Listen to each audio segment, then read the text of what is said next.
글도 쓰고 또 강의도 하면서 지냈습니다. 그런데 이 일이 생기고 나서 제가 정말 이 뉴스를 듣고 밤잠을 이루지 못했습니다. 너무 가슴이 아팠습니다. 그때 내가 그곳에서 큰 소리로 무슨 이유로 나를 이렇게 했느냐라고 해서 그곳에서 남아 있었으면 또 그 이후로 계속해서 그런 교육정책에 크게 관여했으면 이런 일이 일어나지 않았을 수도 있지 않을까라는 생각도 해봤습니다.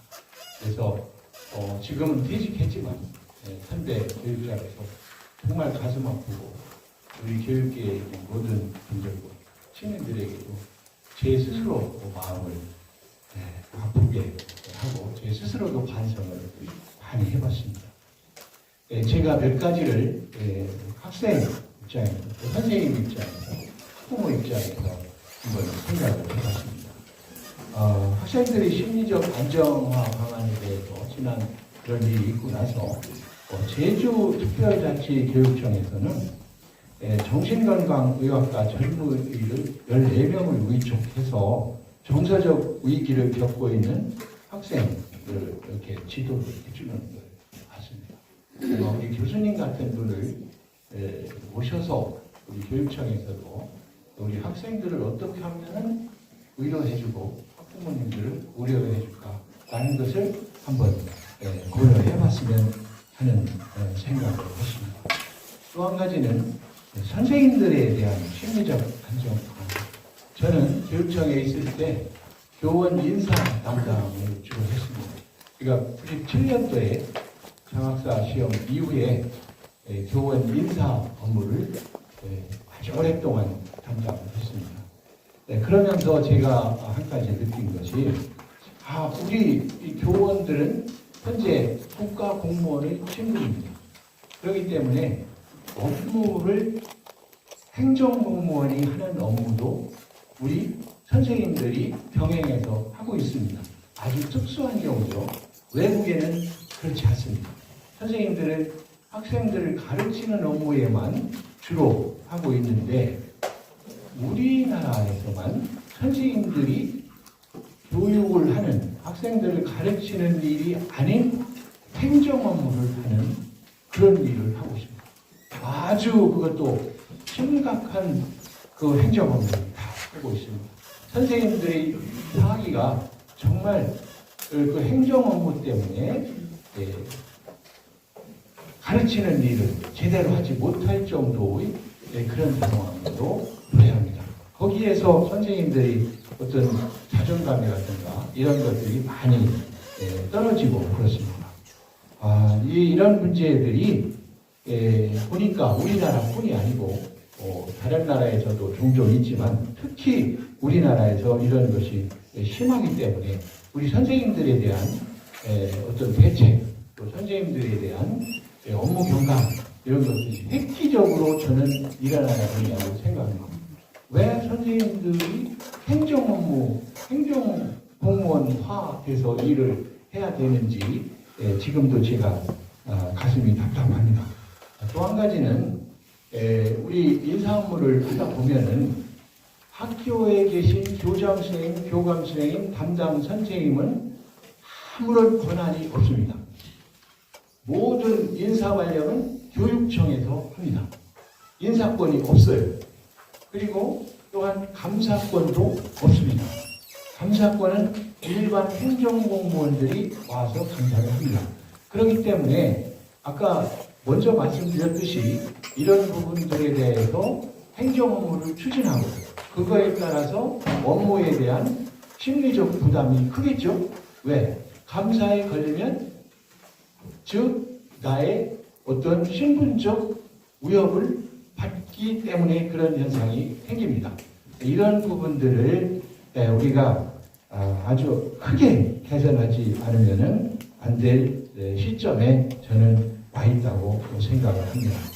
이런 부분이 오히려 선생님들의 정신건강을 해치고 강박관념, 또 좌절 이런 것에 같이 귀인한다고 저는 생각을 합니다. 이제 저희 대전교육에서도 학부모님들에게 심리적 안정화 방안을 찾아야 됩니다. 이런 큰 사건이 일어났는데 아무 일도 없었던 것처럼 지나갈 수는 없습니다. 우리 학부모님들에게 충분히 저는 설득을 하고 또 우리가 잘못한 것이 있으면 그 부분에 대해서 반성을 해야 된다라고 생각합니다. 그래서 책임지는 교육 지도자 이런 모습들을 보여주지 않으면 앞으로도 우리 학부모님들이나 학생이나 선생님들이 우리 교육계를 또 교육 지도자들을 따르겠습니까? 이것은 우리가 반드시 짚고 넘어가야 될 일이고 이런 부분에서 우리 학부모님들이 교육의 신뢰를 다시 회복할 수 있는 것이 아닌가 이렇게 생각합니다. 제 말씀하고 질문은 이따가 따로 하도록 하겠습니다.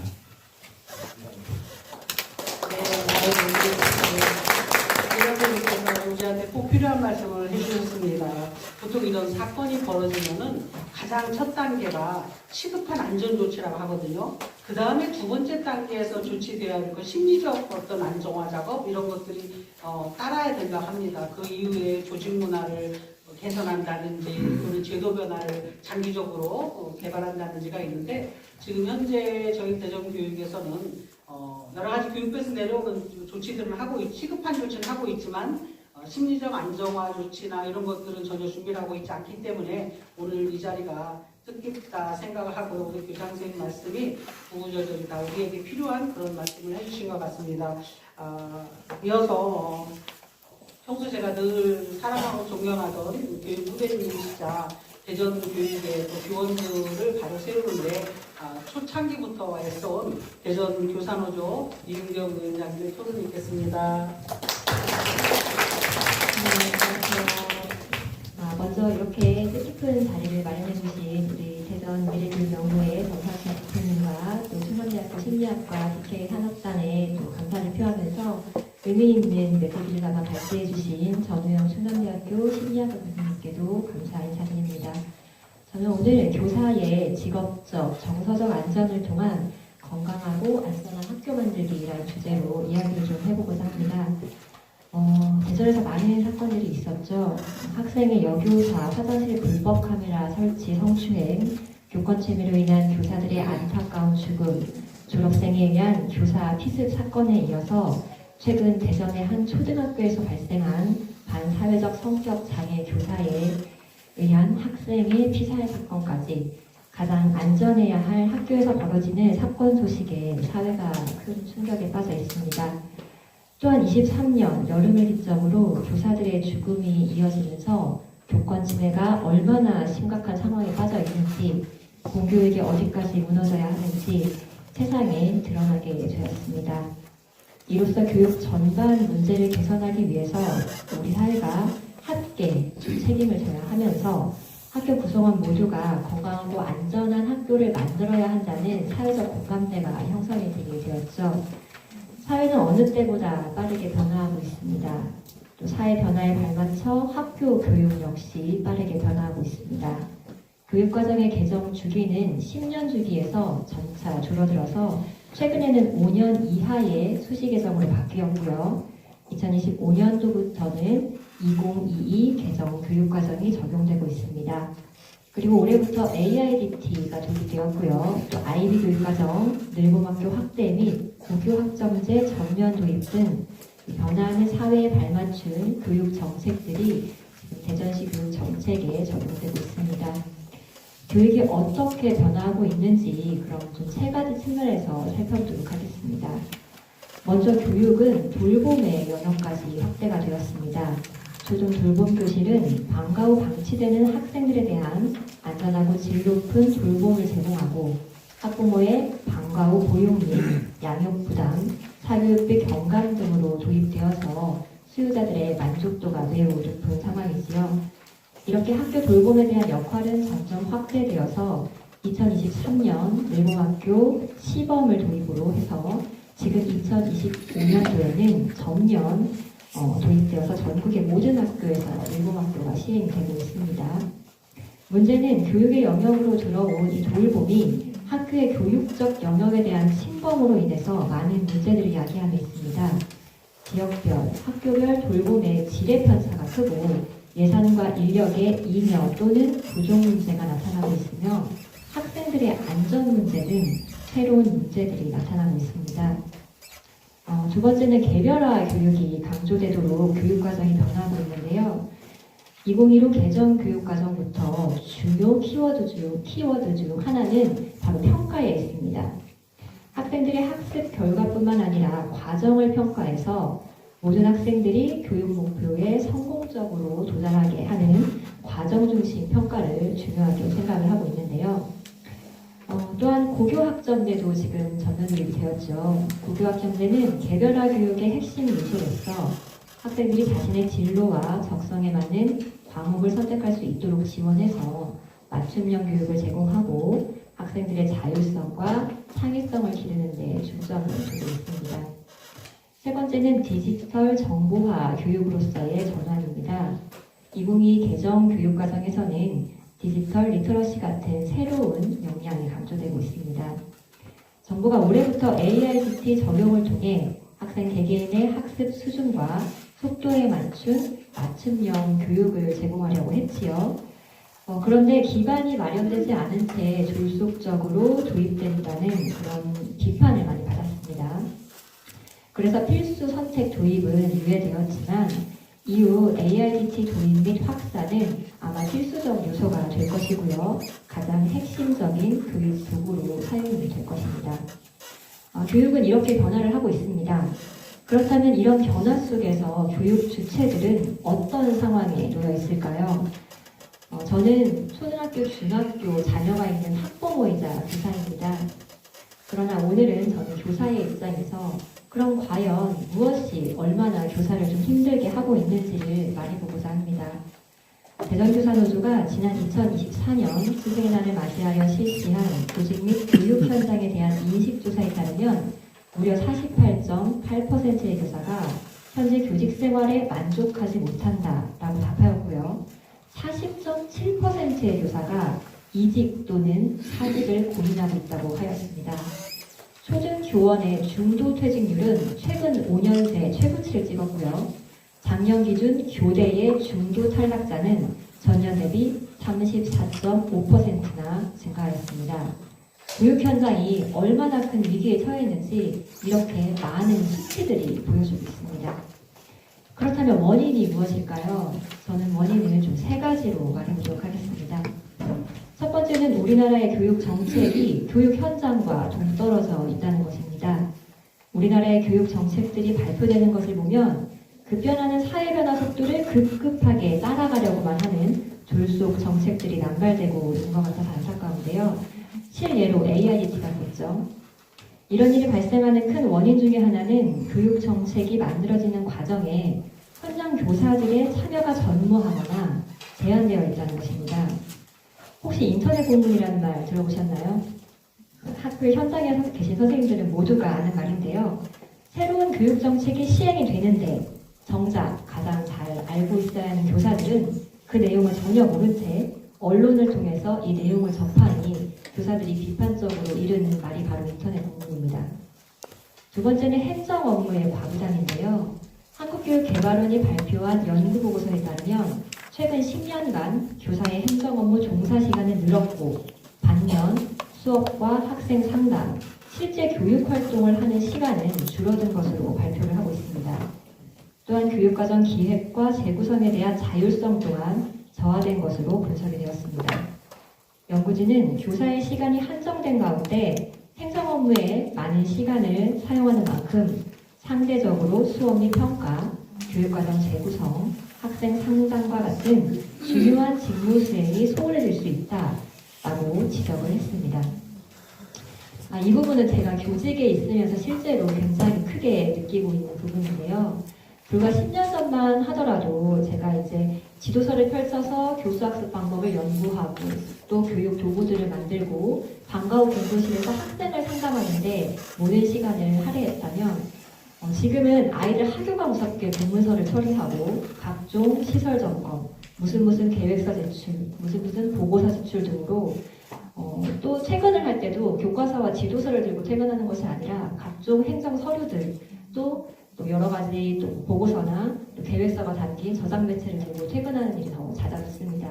교사들이 본질의 업무인 수업에 집중할 수 있는 것이 아니라 행정 업무에 이만큼 많은 시간을 할애하고 있는 것이지요.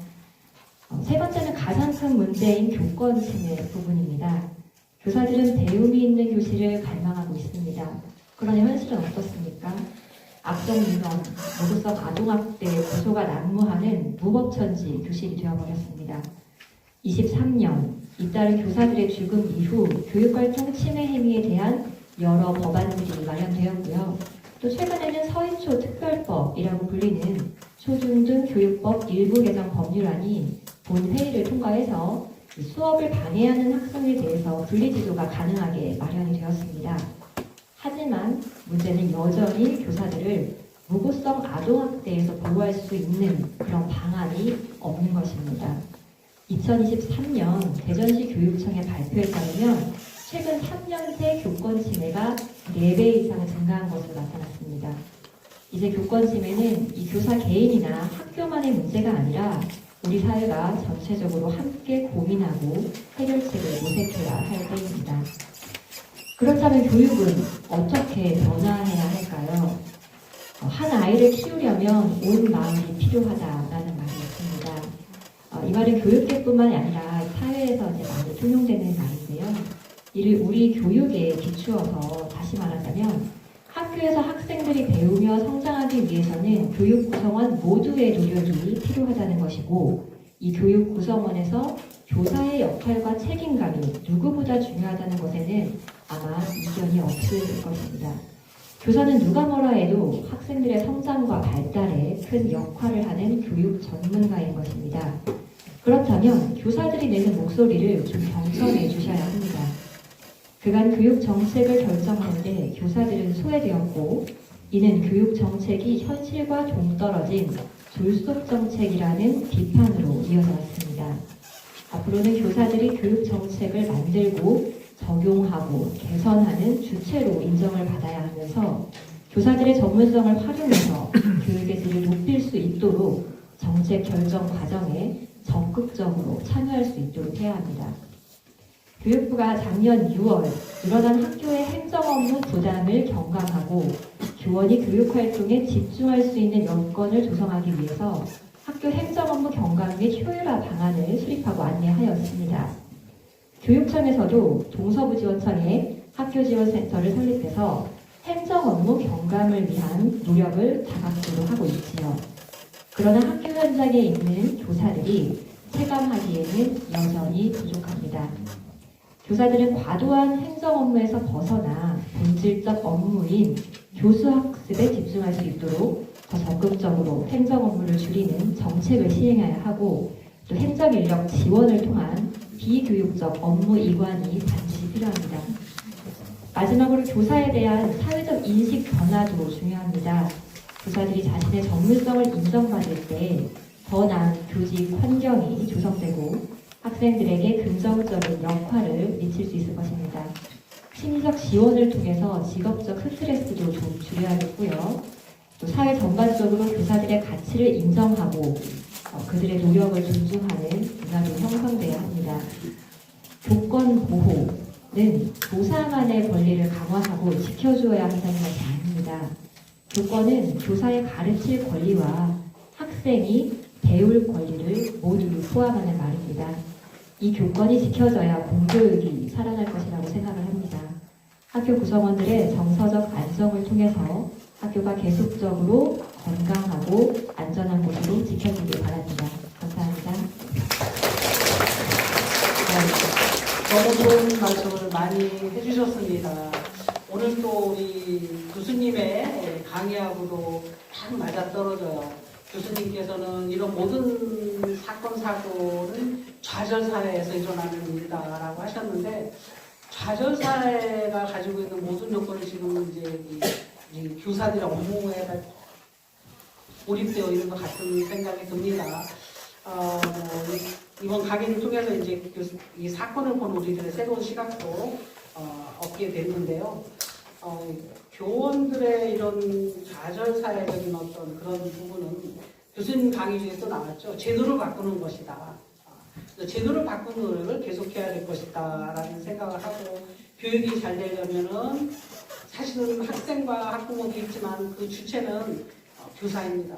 교사를 바로 세워야 교육이 대중교육을 바로갈 수 있다라는 데 크게 공감을 하고요. 이런 노력을 항상 열심히 하고 있는 우리 교사노조와 위원장님께 늘 고마운 마음을 가지고 있습니다. 오늘 뜻깊은 자리에 이렇게 좋은 말씀 해주셔서 너무 감사드리고요. 우리 이제 짜지 않았는데 어떻게 교수님 강의하고 딱 맞는 얘기만 하고 있죠, 우리가? 짰나봐. 교수님께 정말 감사를 드립니다. 다음으로는 그 학부모님께서 나오셨는데요. 그 지난번 사건이 있었던 학교, 아주 옆에 학교입니다. 교촌 초등학교 1학년, 3학년 학부모님, 자녀를 둔 학부모님 이지영 학부모님께 한번 말씀을 들어보겠습니다. 안녕하세요. 제가 이런 토론회가 처음이어서 이렇게 펜더스하게 얘기할 수도 있어요. 이 주제를 가지고 얘기를 하는 거에서 저는 지금 입학을 한 1학년의 학부모이고, 아까 제 선생님 3학년이 아니라 4학년인데 4학년 올라간 학생인데, 저희 애들의 학교가 지금 말씀하신 하는 그 친구의 사건에서 멀지 않은 곳이에요. 그렇기 때문에 그 사건이 일어났을 때 굉장히 체감하는 충격도가 컸거든요. 근데 그런 걸 느꼈을 때 처음에 제일 먼저 드는 생각이 뭐였냐면, 돌봄이 안전하지 않을 수도 있겠구나라는 불안감이 굉장히 컸어요. 그런 것에 대해 저는 솔직히 말씀드리면 돌봄을 그렇게 많이 믿진 않거든요. 아까 말씀하신 것처럼 늘봄학교나 뭐 돌봄이나 이런 게 많지만, 솔직히 학부모 입장에서는 학교에 그렇게 오래 두고 싶지 않아요, 학생들은. 그게 가장 큰 불안감이 있는 이유는, 어른들도 회사에서 나이트 시프트를 하고 있다 보면 지겹습니다. 근데 아이들이라고 안 그럴 거라는 생각은 하지 않잖아요. 그렇기 때문에 아이들에 대한 불안감이나 이런 것들 저희 엄마들이 더 많이 느끼는 것 같고요. 친구들, 아직은 학부모 입장에서는 선생님을 믿는 입장이 가장 커요. 그렇기 때문에 친구들끼리의 그런 갈등이 생겼거나, 학기 초에 갈등이 생겼거나, 아니면 아이들이 관계나 이런 거에서 좌절감을 느끼거나 이런 거를 느꼈을 때 선생님께 의지하는 부분이 굉장히 크거든요. 그래서 아이들끼리 관계가 이렇게 문제가 생기고 했을 때, 저의 입장에서는 학부모가 개입해야 되는 상황이 생겼을 때는 학교를 통해서 개입을 해야 한다고 생각을 합니다. 그러면 결국은 선생님의 과중한 업무가 맞아요. 그렇기 때문에 저의 생각엔 이런 부분은 일선 교사분들이 아니라 교장 선생님이나 교감 선생님의 이런 그 높은 지위에 있는 선생님들이 같이 개입을 해주셔야 된다고 생각을 하고요. 그리고 지금 저는 학부모 입장에서 아이들이 그렇게 좌절감을 느끼거나 이런 걸 했을 때 학교에 위클래스 제도가 있다라고 들었어요. 근데 저는 이거를 저희 아이가 3학년일 때 처음 들었거든요. 그렇다는 건 제가 관심이 없어서 그럴 수도 있지만 많은 학부모들이 그 내용을 모르고 있을 수도 있다는 내용입니다. 위클래스가 상시로 운영되는 학교가 있지만 저희 학교 같은 경우는 학교가 작기 때문에 상시로 운영되고 있지 않아요. 아이들이 관계가 문제가 되면 학교에서 위클래스를 요청해야지만 외부에서 와가지고 하는 경우가 많거든요. 여기 있으신 분들도 위클래스가 뭔지 잘 모르시는 분들도 있을 거라고 생각합니다. 그렇기 때문에 그런 위클래스 제도나 선생님들 심리도 문제지만 학생들의 심리도 이렇게 어루만져줄 수 있는 게 상시로 운영되는 거는 학교 규모와 상관없이 운영이 돼야 된다고 생각을 하고요. 지금 늘봄학교나 돌봄이나 방과 후 학생이 맞춤형 교육 프로그램이라고 하죠. 방과 후나 이런 것들도 엄마들 입장에서 보면 학교마다 규모가 다 달라요. 그렇기 때문에 질도 다릅니다. 만족감을 느끼는 학교도 많겠지만 학교가 작거나 그런 데는 그런 내용이 많지 않아요. 그러면은 모든 엄마들이 대부분 그거를 포기하고 학원으로 돌리기 시작합니다. 그러면 아이들이 귀가를 하거나 인계를 내거나 이런 거에 대한 불안감은 더 더더욱 커질 수밖에 없는 거죠. 돌봄이 끝났을 때 아이들이 대면 귀가가 되는지 안 되는지, 일반 귀가가 하는지, 자율 귀가를 할 수 있는지 이런 거를 학기 초에 선택을 할 수 있게 되어 있어요. 근데 제가 처음에 충격을 받았던 건 돌봄 신청이 1월에 신청을 합니다. 학기는 3월에 시작을 하죠. 근데 돌봄 신청을 1월에 하면 그 사이에 변수들이 굉장히 많아요. 저는 1월에 신청을 하지 않았어요. 그때도 돌봄을 하지 않을 계획이었으니까, 제가 직장이 없었으니까. 그럴 수 있었는데 3월이 되면서 돌봄이 신청이 안 되는데 어떡하지? 그럼 다른 대안을 찾아야 됩니다. 그래서 안 되는 아이들은 학원으로 돌리기 시작해요. 근데 이게 학기 초에 그렇게 돼버리면, 이게 1학년 처음 시작이 그렇게 되어버리면 2학년, 3학년, 학년이 올라갈수록 돌봄으로 다시 돌아갈 수 있는 방법은 없어요. 그게 굉장히 허점이라고 생각을 해요. 돌봄을 신청하고 돌봄에서 나오는 프로그램을 보면 부실한 것도 굉장히 많아요. 근데 학교 사회에서는, 일반적인 사회에서는 늘봄 학교라는 것도 아이들을 학교에서 봐줄 테니 엄마들, 아빠들은 일하세요라는 거잖아요. 저는 그렇게 인식을 했어요. 그렇다면 그건 문제라고 생각을 하거든요. 그래서 사회적인 시스템이 문제라고 생각이 들고요.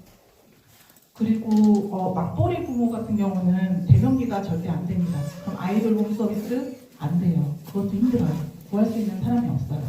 그러면 학교에서 요구하는 건 책임이 따르기 때문에 대면기가가 안 되면 자율귀가를 신청을 하게 되어 있고, 자율귀가를 신청했을 때 문제가 대면귀가가 안 되고 자율귀가를 신청했을 때 학교에서 책임을 지지 않는다라는 각서를 받는 경우도 있어요. 저희 학교 같은 경우 그런 게 없지만 자율귀가를 신청을 할 수 있게 되어 있고, 자율귀가를 했을 때 비상연락망을 적게 되어 있거든요. 근데 저도 그렇고 대부분의 엄마들이 엄마 전화번호, 아빠 전화번호까지 쓸 수 있지만 그 다음에 받을 수 있는 사람은 없어요. 이 두 사람이 안 되면 어떻게 되는지. 아까 말씀하셨듯이 아이들을 키우는데 온 마을이 한다라고 하잖아요. 저는 그 대안 중에 하나를 찾았던 게 마을로 찾아가는 초중돌봄이었어요. 학교에서 돌봄을 하는 게 아니라 이 마을에 있는 그런 아동센터나 일반적인 사립 도서관이나 작은 도서관이나 이런 데에서 돌봄 서비스를 같이 해주는 거를 위탁 돌봄이라고 하죠. 해주는 거를 저는 그걸 대안으로 삼았거든요. 아이들이 도서관까지는 혼자 갑니다. 아이들이 센터까지는 혼자 가요. 근데 거기에서 다른 데로 이동하거나 귀가를 하거나 학원을 가거나 1, 2학년은 의무적으로 대면귀가를 하게 해요. 저는 그래서 학교 적용도 다 의무적으로 대면귀가인 줄 알았어요. 그게 아니더라고요. 의무적으로 대면 귀가라는 거는 선생님들이, 돌봄하는 선생님들이 학부모에게 귀가를 시키거나 그게 안 되면 학원으로까지 데려다 주시는 분도 계셨어요. 학원에서 데리러 오는 경우도 있지만 대부분 동네에 있는 학원은 촬영 안 하는 것도 많거든요. 엄마의 입장에서는 선생님도 바쁘신 걸 알고 있기 때문에 감안을 하고, 아이들이 대면 귀가할 때 조금 불안감도 있고, 이런 거는 제가 생각하기에는 돌봄이 학교에 있기 때문에 그렇다고 느끼거든요. 그래서 돌봄을 학교에서 분리해야 된다고 생각을 하고요. 그게 지금 여러 가지 방안 중에 나온 게 이제 초중돌봄 교실이나 아니면 지역 연계형, 거점형 뭐 이렇게 돌봄센터나 이런 것들인데, 그런 거의 진입장벽도 그렇게 낮다고 생각이 안 드는 게, 직장이 없는 맞벌이인 경우에는 그게 맞벌이가 아닌 경우에는 그걸 신청하는 데 한계가 있거든요. 그런 게 일반적으로 이용이 돼야 한다고 생각을 하고요. 엄마 입장에서는, 학부모 입장에서는 아이들이 학교를 다니는 거에 대해서 불안감이 없어야 된다는 거는 똑같잖아요. 그게 선생님들에게 그런 돌봄까지 하라는 거에 대한 과중한 업무가 분리돼야 된다라고 저는 생각하기 때문에 그런 내용을 말하고 싶었습니다.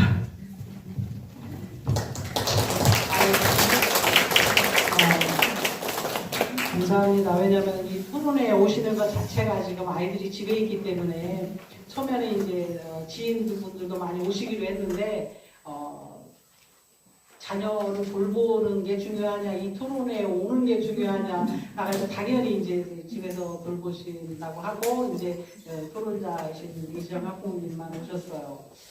아마 교육부는 아마 에듀토피아를 시행하지 않았을까.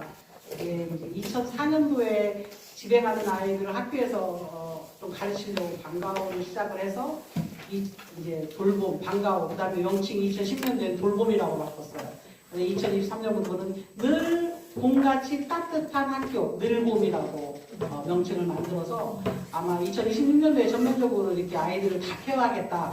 그렇게 정책적으로는 알고 있었는데 이것들이 문제가 많았죠. 왜냐하면 그렇게 유토피아를 꿈꾸려면 유토피아가 굴러가게 하기 위해서 뭐가 필요해요? 손이 필요합니다. 손. 품을 팔아야 돼. 누가 돌볼 것이냐? 어떻게 돌볼 것이냐? 그런데 거기서 제공할 수 있는 서비스는 한정되어 있단 말이에요. 지금 말씀하셨듯이 다양성이 부족하고 질적으로도 문제가 된다. 또 지금 같은 사건, 사고도 나는 어떤 단초가 된다. 라고 할 때 과연 우리가 설정한 유토피아는 맞느냐. 이 부분에 대해서는 우리가 좀 더 토론을 하고 숙고하고 학부모 입장도 많이 듣고 우리는 학부모님이니까 다 좋아할 줄 알았잖아요. 근데 아니라고 하시는 분도 많잖아요. 그래서 이런 것들은 탑다운 형식의 정부 정책이 이제는 좀 다운탑 또는 그 구성원들의 의견을 좀 더 듣는 그런 정책이 돼야 성숙한 정책이 되지 않을까 하는 아주 의미 깊은 뜻깊은 제안을 해주셨습니다. 감사합니다. 이어서 마지막으로 오래 기다리셨는데 우리 국장님 존경하는 자꾸 이제 좋은 말 해드려야 돼. 오래 기다리셨으니까. 예, 그래서 대전 정론 직피를 상징하는 중도일보에 평생 30년 넘게 재직하시면서 여성으로서 언론계의 탑을 찍고 계신 중도일보 한성일 국장님께 말씀을 듣도록 하겠습니다. 국장님 부탁드립니다. 안녕하세요. 중도일보 한성일입니다. 우리 정상신 대전 미래교육연구회 회장님께서 정말 너무 시의적절한 토론회, 정책 토론회 준비를 정말 고생하시면서 잘 해내셔서 그 노고에 깊이 감사를 드리고 싶습니다. 그리고 우리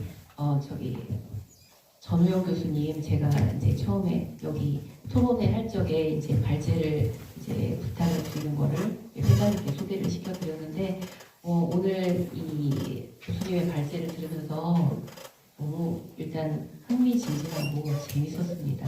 그리고 마음에 정말 많이 와닿았고 제가 이번에 하늘이양 사건을 보면서 하늘이를 보면서 왜 명재환 교사는 그렇게 아무 죄도 없는 너무 연약한 아이에게 왜 그런 나쁜 짓을 저질렀을까 정말 이해가 안 갔었는데 오늘 교수님 말씀을 들으면서 외부 귀인이라는 이 단어를 보면서 분노가 자기 자신에 대한 분노가 그렇게 외부의 가장 약한 취약한 존재에게 이렇게 전이가 되면서 폭력, 살인까지 이어졌구나 이거를 깨닫게 되었거든요. 너무 가슴이 아팠어요. 저희 친정아버님도 중학교 교장선생님으로 정년퇴직을 하셨는데 40년 동안 교직생활을 하시는 이제 친정아버님을 뵈면서 학교 선생님들에 대한 존경심 그리고 연민의 정 그리고 애틋함 항상 그런 감정을 갖고 살았거든요.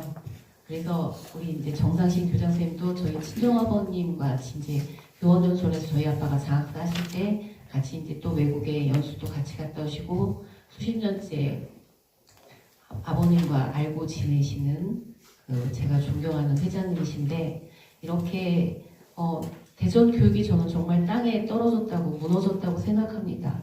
너무나 많은 사건 사고들이 줄을 이어 벌어지고 있는데 그동안 전부 사후 약방론에 불과한 그런 정책들 그리고 제대로 실행이 되지 않는 그런 상황들을 보면서 너무 안타깝고 서글펐거든요.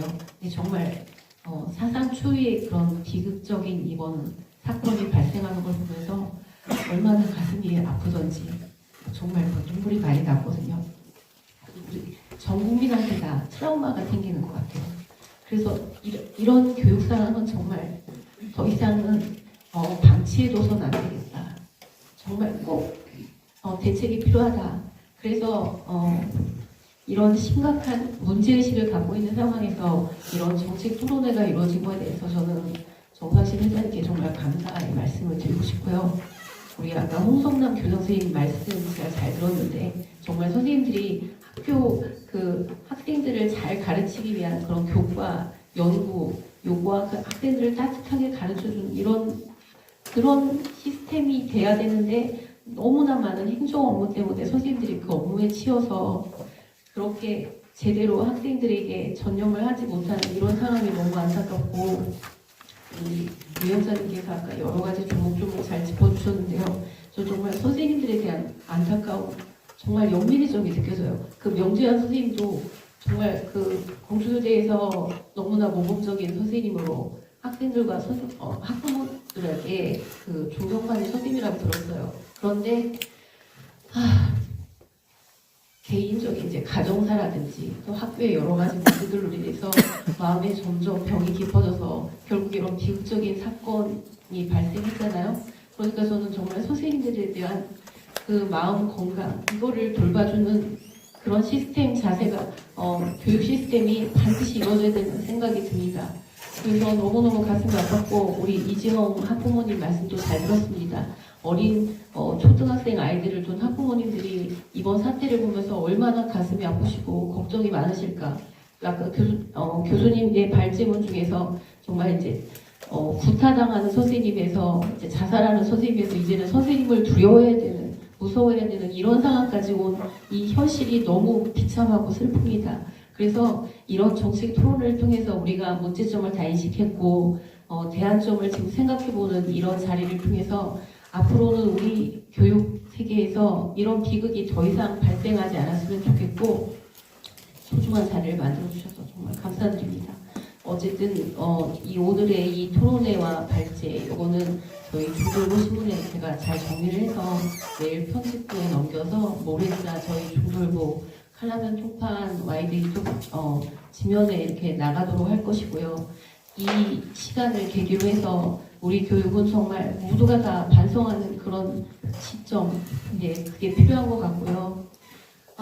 앞으로 다시는 이런 비극이 발생하지 않도록 교육계에서는 정말 촘촘한 그런 교육 시스템 제도를 만들어줬으면 좋겠고 선생님, 학부모, 우리가 좀 반성해야 될 시점인 것 같습니다. 오늘 이 자리 너무 소중한 시간 만들어주셔서 감사드립니다. 국장님 너무 감사합니다. 국장님께서는 언론에 계시면서 온갖 사건 사고를 매일같이 접하시기 때문에 좀 더 현실적으로 많은 그런 안타까움을 느끼시는 것 같습니다. 저희들이 이제 다음 순서로 질의응답인데요. 시간이 많이 가기 때문에 우리 패널들이 보통 이제 교수님 발제에 대해서 질의를 하거든요. 근데 우리 네 분인데 그냥 오늘은 시간 관계상 우리 홍 교장선생님께서 질의 준비해 오시고 좀 해주시면. 네, 감사합니다. 정말 구구절절히 저희들에게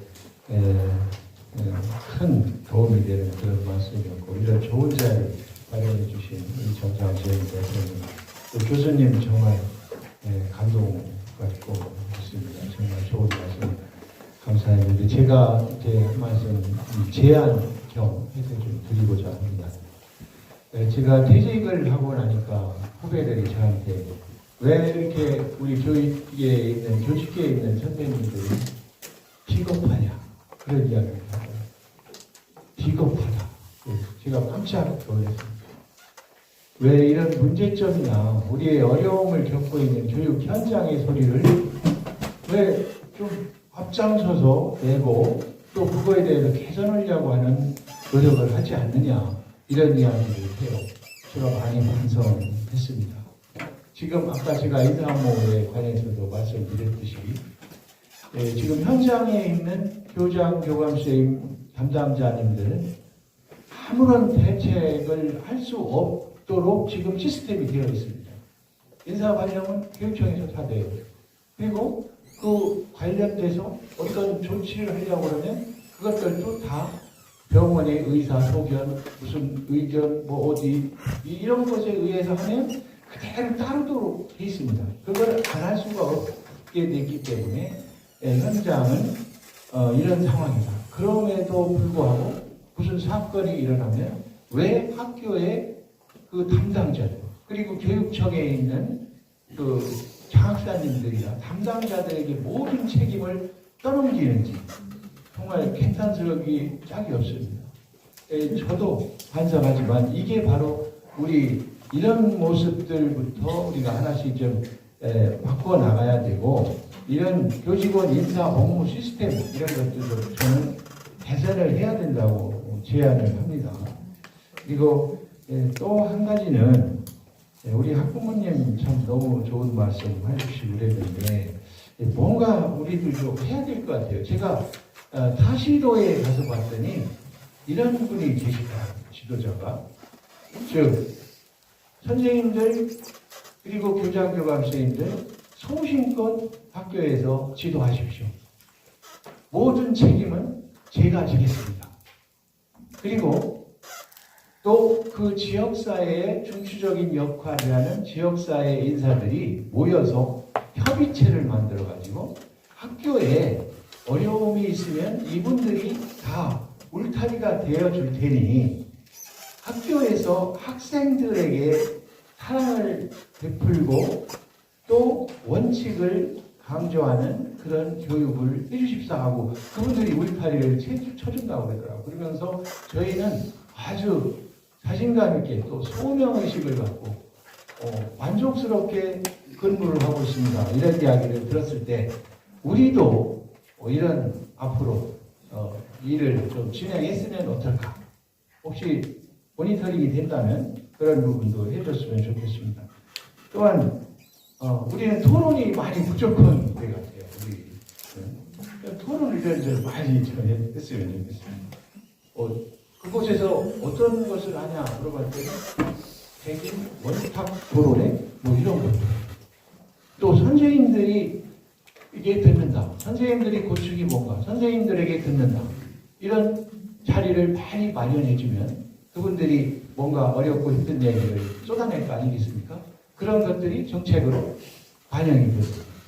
그리고 학부모님들에게 수시로 학부모님들이 고충을 이해할 수 있도록 학부모들에게 그 이야기를 듣고 비판적인 이야기를 들어서 우리가 이것을 하나씩 교육 정책에 반영한다면 그래도 앞으로 우리 교수님이 말씀하신 것처럼 따뜻한 교육, 따뜻한 사회가 되지 않을까 그런 생각을 해서 제가 오늘 이렇게 몇 가지 제안을 했습니다. 감사합니다. 좋으신 말씀 감사합니다. 들어보니 교수님께 질의한 거는 아닌 것 같고요. 제언이셔서 이 토론자의 질의는 여기서 마감을 하고 객석에서 교수님과 우리 오늘 교수님께 질의하실 내용이 있으신 분 한 분만 받겠습니다. 질문 있으세요? 질문은 없는데요. 예. 이러한 그 패널들께서 이렇게 좋은 말씀 해주셨는데 네. 이런 거를 하시려면 교육감부터 그 마인드를 바꿔야 되니까 최선을 노력해서 다음에 교육감은 어느 분이 되든 이렇게 할 수 있게끔 우리 시민께서 전부 다 힘을 합쳐서 박수로.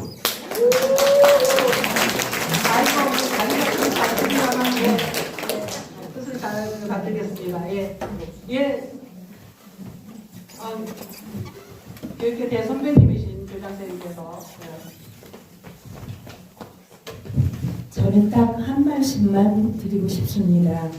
이 고민해야 할 이 내용들이 누가 고민을 하셔야 되냐면 교육감님께서 고민을 하셔야 되고 교육부 장관께서 고민을 하셔야 할 교육정책 토론회를 우리 정상신 미래교육연구회 회장님께서 이 자리를 마련하신 것만 해도 대단한 용기와 대단한 어떤 그 아이디어다. 이 부분에서 우리가 우리 회장님께 박수를 보내드려야 돼요.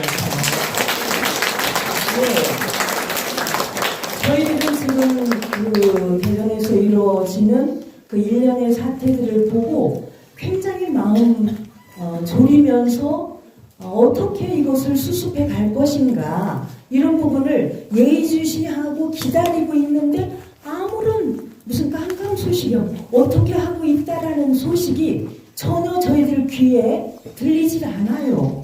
걱정도 되고 저는 대전 글꽃초등학교에서 마지막 정년을 하고 나온 윤석희라는 사람입니다. 그래서 교육 선배로서 늘 교육은 우리 친정집 같은 그러한 눈으로 사랑의 눈으로 염려의 눈으로 계속 기대의 눈으로 바라보고 있는데 정말 걱정스러운 그런 스토리들만 계속 들려오니 마음이 많이 우울하고 아프고 그렇다고 나이 들어서 너희들은 집에 가 놀아라 이렇게 국가에서 내보냈는데 우리가 필드에서 뛰는 사람도 아닌데도 마음은 늘 그곳에 가 있어요.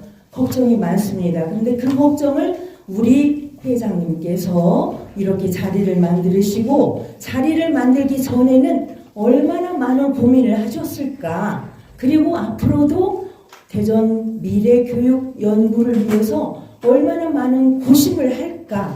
이 부분에서 기대를 걸면서 다시 한번 더 좀 열심히 하시라고 박수를 올려드리면 되겠습니다. 감사합니다. 좋은 말씀 감사하고요. 오늘 첫 모임입니다. 처음에 제가 생각할 때는 이 아픔을 치유하는데 우리가 제도적인 건 행정적인 또는 형사적인 문제 이런 것들은 사회에서 하고 있지만 불신감, 불안감에 대한 심리적 치유는 아무도 거론하지 않아서 제가 정말 뵌적 없는 교수님을 찾아뵙고 때를 썼어요. 지금 제가 그 순간 교수님께 제가 이게 필요하다고 말씀을 해주십사고 부탁할 때 그 40분 동안 제가 땀 흘렸던 기억을 생각하면 정말 죄송하고 무례했고 정말 제가 갈 곳 없어서 교수님께 찾아갔는데 교수님께서 이렇게 제가 뭐처럼 한 것을 이렇게 훌륭한 강의로 저희들에게 안내해 주신 거에 대해서 이 자리를 빌어서 거듭 감사의 말씀을 드립니다. 교수님 정말 감사합니다. 저희 미래교육연구회는 여러분과 함께 대전교육 정상화의 길을 찾아가는데 앞으로도 노력을 아끼지 않을 것입니다. 열띤 토론을 함께 만들어주신 교수님과 네 분 패널 그리고 자리를 늦은 시간까지